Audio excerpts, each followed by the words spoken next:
So guys, for the first method, you're going to head over to search and type in check for updates. Click on it. And then once you run this, you're going to click on check for updates. Make sure that your computer is fully up to date. See if that works for you.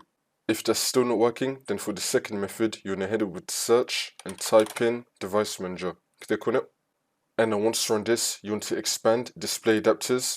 Now you want to find your AMD graphics card. Now once you find it, you want to right click on it and then click on uninstall device. And then click on uninstall again.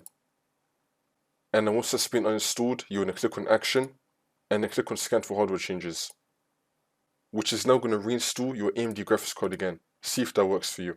If that's still not working, then for the last method, you're going to go to the link which will be down below in the description to download the AMD Auto Detect and Install Driver Updates AMD Radeon tool. Now once you run this, you're going to scroll down and then click on download drivers.